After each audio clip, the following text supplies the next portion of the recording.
आज हम कुछ संसारिक और कुछ नए साधकों के लिए कुछ कहना चाहते हैं कि 33 कोटि देवी देवता है। मतलब 33 प्रकार के देवी देवता है। उसमें से कई लोग हैं निम्न देवी देवता के या इतर योनि की जो साधना करते हैं वो कष्ट पाते हैं। तो एक साधक को चाहिए कि वो ऐसी साधनाएं करे जो उनके संसार को भी सुखी रखे और उनके हर कार्य सिद्ध हो और वो साधना में भी आगे सफलता मिल सके। इसलिए अघोर में, कपालिक में, काउलपंथ में, सभी में 10 महाविद्या को सर्वश्रेष्ठ माना गया है। अगर 10 महाविद्या का अगर कोई साधक ढंग से साधना करे तो उसके सभी कष्ट दूर हो सकते हैं। मैं आपको उसके कुछ शॉर्ट में उनके कुछ लाभ बताना चाहता हूँ कि कौन सी महाविद्या से क्या लाभ होता है। सर्वप्रथम सबसे श्रेष्ठ महाकाली महाकाली साधना, वो एक महाविद्याओं में सबसे सर्वोपरि है। महाकाली तो वो साधक के जीवन को सुखमय बना देता है, साधना में एकाग्रता लाता है, सर्वशक्तिवान बनाता है, शत्रु का नाश करता है, फिर जो डर होता है, भय होता है, उससे साधक को मुक्त करता है और एक तरह का साधक के रक्षा कवच का काम करता है। उसमें तंत्र, सभी तंत्र की काट इससे संभव है। ज्ञान में वृद्धि होती है, विकास होता है और होश, माँ काली के भी दर्शन भी संभव हो सकते हैं। तो सबसे बेस्ट है महाकाली साधना, मतलब जो 10 महाविद्या में जो सबसे पहले है।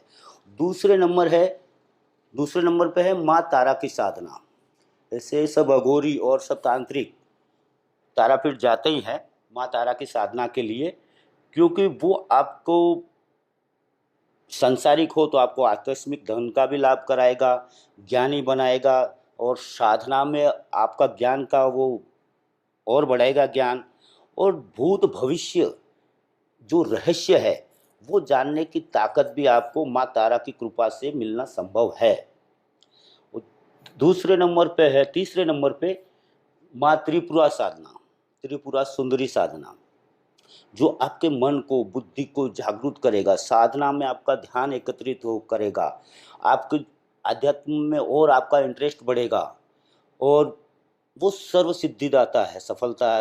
सफलता मिलता है, मन इच्छित काम होता है, अपनी सभी इच्छाएं पूर्ण होता है। तो माँ त्रिपुरा सुंदरी की साधना भी सर्वश्रेष्ठ है। और चौथे नंबर पे आती है माँ भुवनेश्वरी की साधना।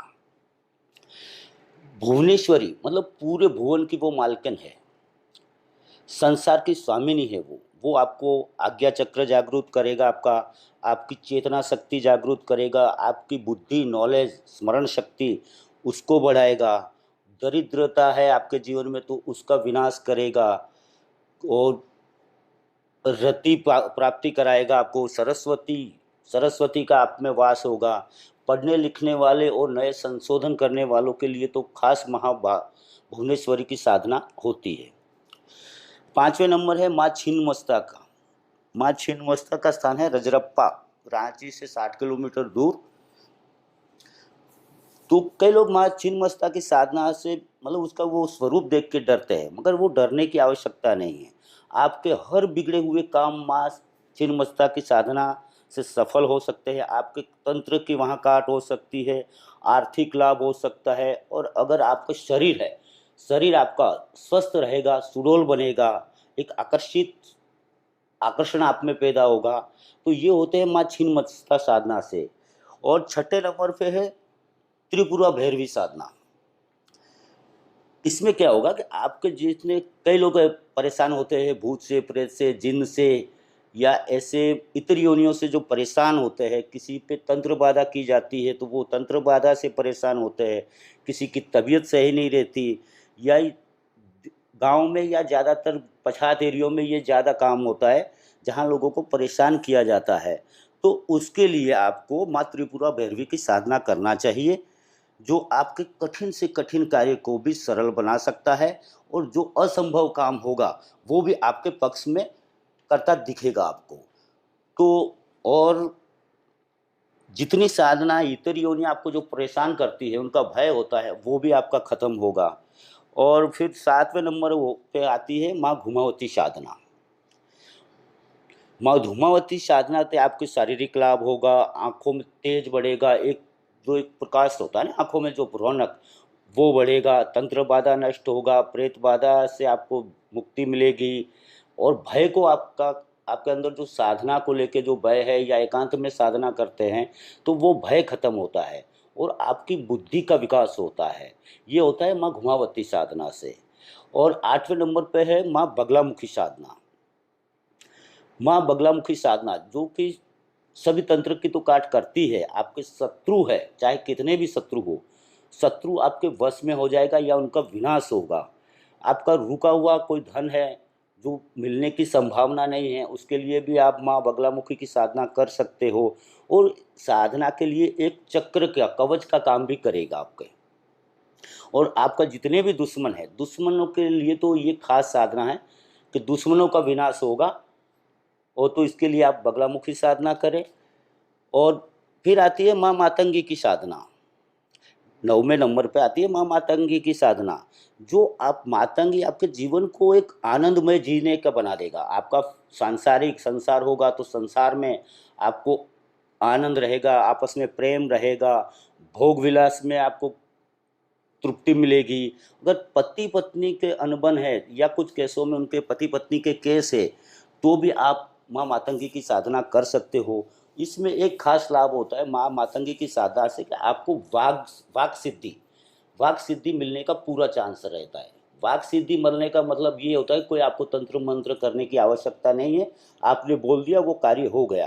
फिर आपकी वाणी में सम्मोहन आएगा, लोग आपके प्रति आकर्षित रहेंगे, आपको सुनने के लिए बेताब रहेगा, आपको मिलने के लिए बेताब रहेगा, आपका सौंदर्य में वृद्धि होगी। एक ऊर्जावान होता है ना इंसान, जैसे शरीर में क्रांति होती है, आंखों में नूर होता है, ये सब इससे संभव है। आपका रूप खिलेगा, यौवन खिलेगा, ये सब माँ मातंगी साधना से आप प्राप्त कर सकते हो। फिर 10वें नंबर पे है माँ कमला का साधना।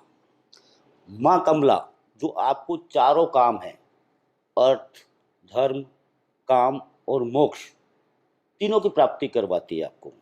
वो धन लाभ भी करवाती है क्योंकि वो खुद धन की देवी है, बुद्धि की देवी है। और वो एक मातृभाव की देवी है, जहाँ आपको मातृभाव या वात्सल्य मिलेगा माँ का।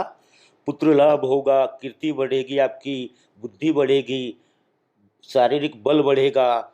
मतलब जितने ये छोटे छोटे जो शक्तियाँ हैं ना, जैसे मेघा, श्रद्धा, आरोग्य, आरोग्य का विकास, ये सब छोटी छोटी जो देवियाँ शक्ति है वो माँ कमला साधना के अंतर्गत आती है। तो आपको वो चाहिए कि माँ कमला साधना करें तो ऑटोमेटिक आपका जीवन सुखमय बनेगा। ये 10 महाविद्या है। तो आप ये 10 महाविद्याएं छोड़ के कोई इतर योनि की साधना करते हैं तो उसमें तो आपकी नेगेटिविटी बढ़ेगी, आपका संसार खत्म हो जाएगा, आपके घर में दारिद्रता आएगा, या कुछ भी ऐसा होगा जो आपको साधना करने में सक्षम नहीं बना सकता। इसलिए आपको चाहिए कि नेगेटिव शक्तियों की पूजा पाठ या साधना करने से अच्छा है आप ये महाविद्याओं की सेवा करो। ये 10 महाविद्या वैसे तो कौल पंथ की है ये सभी, क्योंकि उनका कौल पंथ में अलग अलग दीक्षा होती है। हर ये महाविद्या की अलग अलग दीक्षा होती है, मगर आप ये सभी महाविद्याएं साथ में भी कर सकते हो। अघोर में भी उसकी पूजा होती है, कपालिक में भी पूजा होती है।